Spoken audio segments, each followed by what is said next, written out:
Welcome back to Face the State. I'm Ariana Bennett. Thank you for staying with us. Well, according to NASA research, last year saw the warmest surface temperatures on Earth that we've seen since modern record keeping began in 1880. Now, 2015 is part of a trend of warming we've seen escalating over the last 35 years. It's affecting bodies of water all over the globe. And of course, that includes Lake Tahoe, right here at home.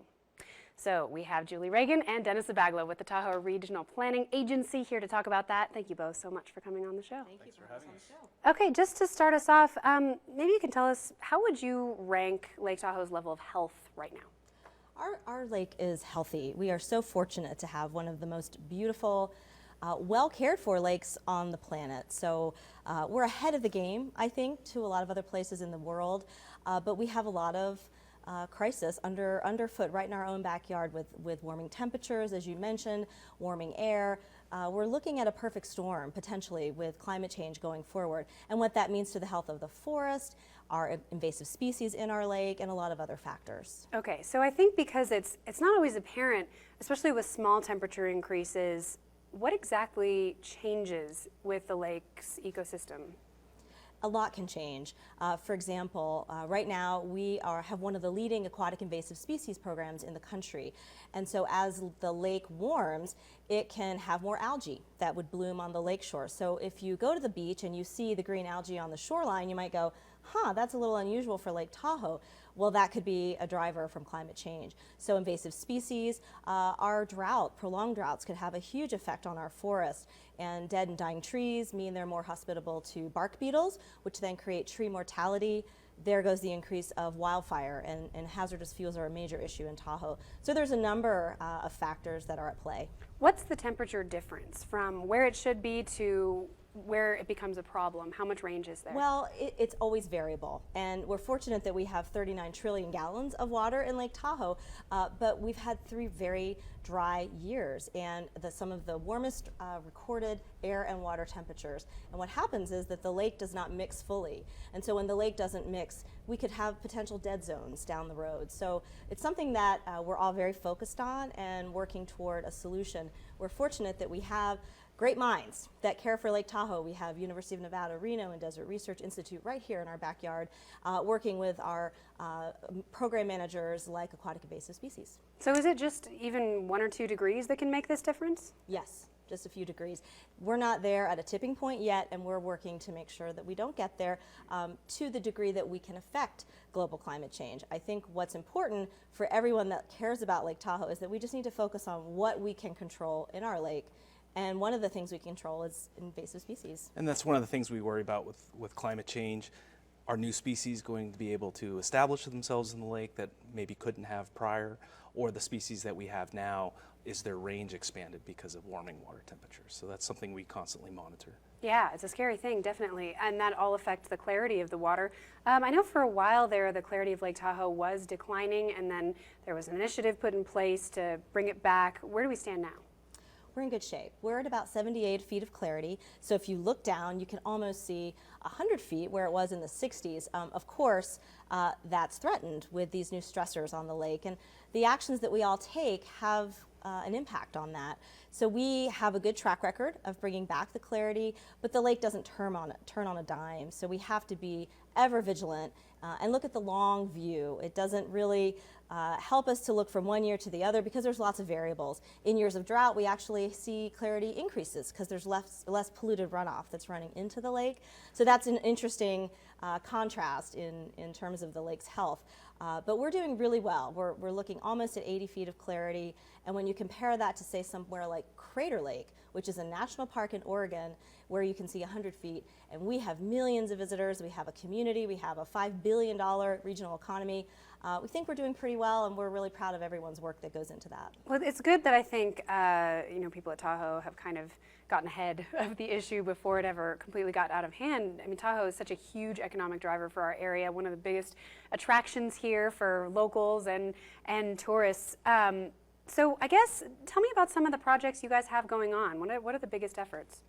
Well, I think from the invasive species standpoint, our prevention program, the boat inspection program that we do to prevent any new species from coming into the lake. We've started the program in 2008, and we've been extremely successful. We have no new invasions. So that's something we're really proud of. And then we have various programs to control the existing species that we do have. But I think one of the best programs we have is something that the public can get involved with, and that's what's called the Tahoe Keepers Program. And you learn how to learn about invasive species and how you can prevent your paddleboard or your kayak from spreading invasive species within the lake.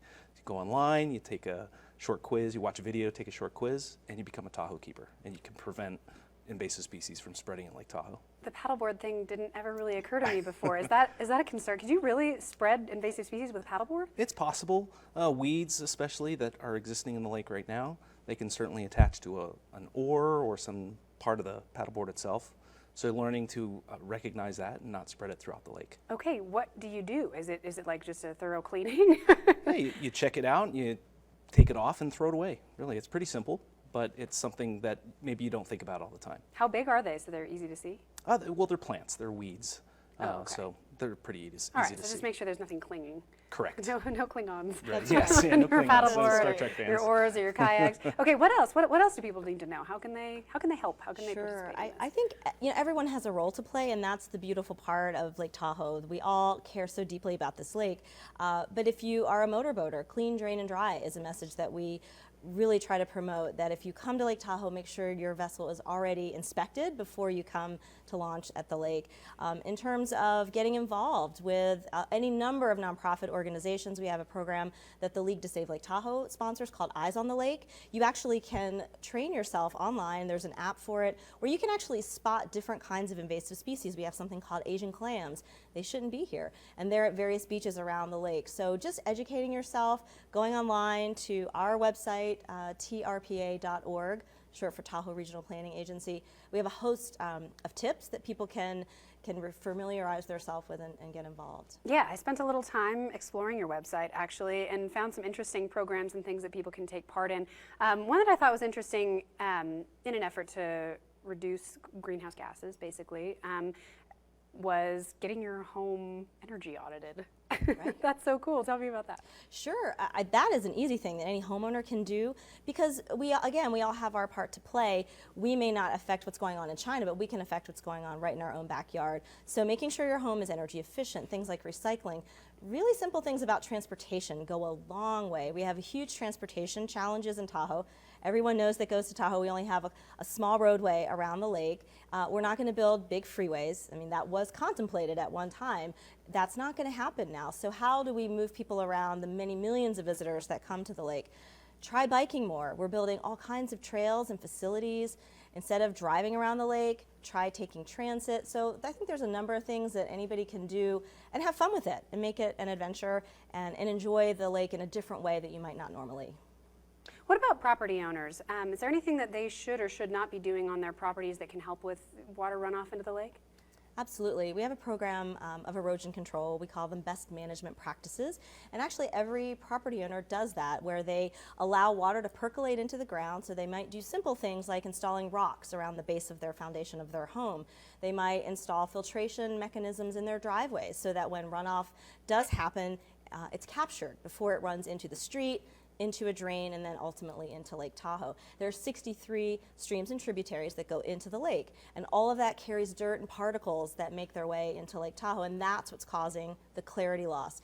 So think of the roads like giant conveyor belts that are actually bringing all this polluted runoff into the lake. So whatever we can do to stop it before it gets there is how we'll make the big difference. The good thing is there's really no con to this. I think everybody who has even been to Lake Tahoe will have a stake in keeping it clean, and so if there are easy ways that we can contribute, I think most people would probably be interested. What about fertilizers and pesticides, that sort of thing? I know there are some that are better than others. Yes.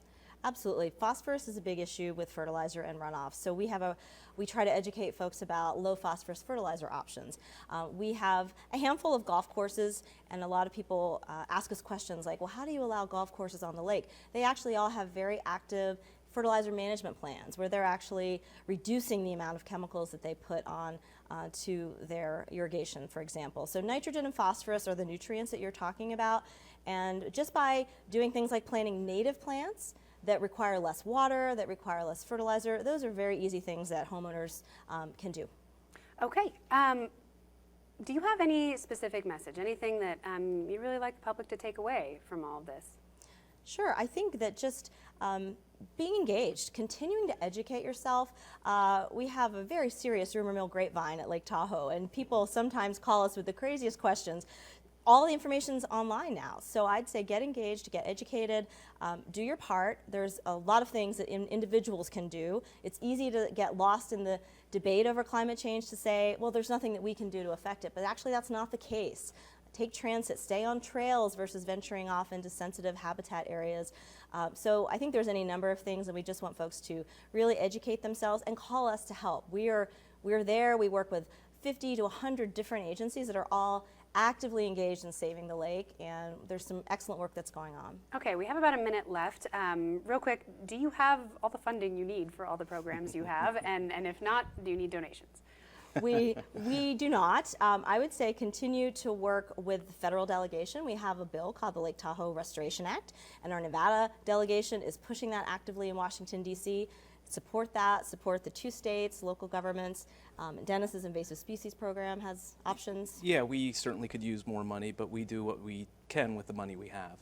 But we're constantly seeking ways to make sure we have stable funding to protect the lake. Okay. Yeah, so there's a nonprofit called the Tahoe Fund. That's another opportunity to donate as well. Lots of options. What about volunteers? You need volunteers? Sure, we actually partner with organizations like the League to Save Lake Tahoe, the Tahoe Fund, for Stewardship Day. We do Snapshot Day where we do water quality samples. We'll Thank put you it so up much. all on the website. Okay, Great. thank you so much. We'll see you guys next week. Thank you.